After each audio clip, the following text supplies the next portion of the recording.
Morning. ഇപ്പം ഞാൻ തന്നെയാണ് വീണ്ടും.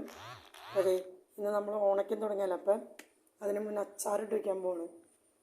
വടികപ്പുളി നാരങ്ങയാണ്, തോടോട് കൂടിയാണ് ചെത്തിയാണിത്. അത് 2 ആഴ്ചയിട്ട് ഉപ്പിലിട്ട് വെച്ചേക്കായിരുന്നു. അതിന് നമുക്ക് അച്ചാറിടാം. ചട്ടി വെച്ചിട്ടുണ്ട്, ചൂടായി വരുന്നുണ്ട്. നമുക്ക് എണ്ണ ഒഴിച്ചു കൊടുക്കാം. ഒഴിച്ച് കൊടുത്തിട്ടുണ്ട്, ചൂടായി വരുന്നുണ്ട്. നമുക്കിനി കടുക് ഇട്ട് കൊടുക്കാം. എന്നിട്ട് ഉലുവ അധികം ഇടണില്ല, എന്നാലും ഒരു നേരിയതായിട്ട് പൊട്ടിക്കാനിടും.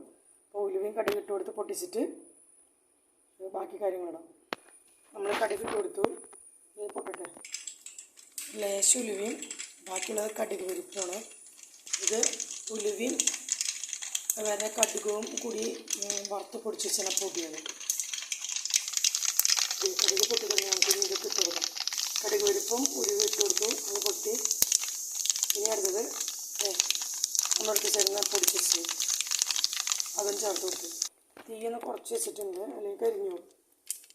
ഇഞ്ചി വെളുത്തുള്ളൊന്നും ഞാൻ അതിനകത്ത് ഇടാറില്ല. അപ്പോൾ നമുക്കിനി നേരിട്ട് മുളക് പൊടിയും മഞ്ഞൾപ്പൊടിയും ഇത്തിരി ഉപ്പും വിനാഗിരി ഒഴിച്ച് കൊടുക്കാം. മഞ്ഞൾപ്പൊടി ഇട്ട് ഇളക്കി കൊടുത്ത് മൂപ്പിക്കാം. മുളക് പൊടി ഇടാം. ഞാൻ കാശ്മീരി ചില്ലിയാണ് എടുത്താണത് കേട്ടോ.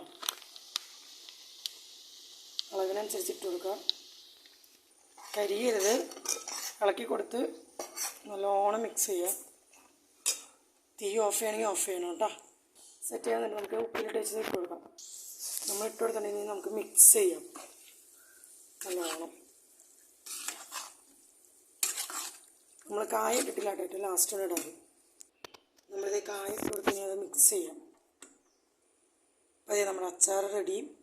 നമ്മൾ വിനാഗിരി ഒഴിച്ചിട്ടില്ല കേട്ടോ, കാരണം ആവശ്യത്തിന് ഗ്രേവി ഇതിനകത്ത് തന്നെ ഉണ്ട്, പ്ലസ് നല്ല പുളിയുണ്ട്. പിന്നെ കനിപ്പുണ്ടെങ്കിൽ, അതായത് തോടിൻ്റെ ചവർപ്പൊക്കെ ഉണ്ടെന്നുണ്ടെങ്കിൽ ശർക്കര ഇട്ട് കൊടുക്കാം. അത് വെള്ളം ഞാൻ ഇട്ട് കൊടുക്കുന്നത് ശർക്കര. പിന്നെ കനിപ്പില്ല, കാരണം ഒരു 2 ആഴ്ചത്തോളം ഞാൻ ഉപ്പിലിട്ട് വെച്ചാറുണ്ട്. കനിപ്പില്ലാത്തതുകൊണ്ട് ഞാൻ ഇട്ടിട്ടില്ല. ഇപ്പം ഉപ്പൊക്കെ നോക്കി കറക്റ്റാണോ നോക്കി എല്ലാം സെറ്റ് ചെയ്ത് നമുക്ക് ചൂടാറുമ്പോൾ കുപ്പിലാക്കാം. ഇഷ്ടപ്പെട്ട ലൈക്ക് ചെയ്യുക, ഷെയർ ചെയ്യുക, കമൻറ്റ് ചെയ്യുക, പേജ് ഒന്ന് ഫോളോ ചെയ്യുക.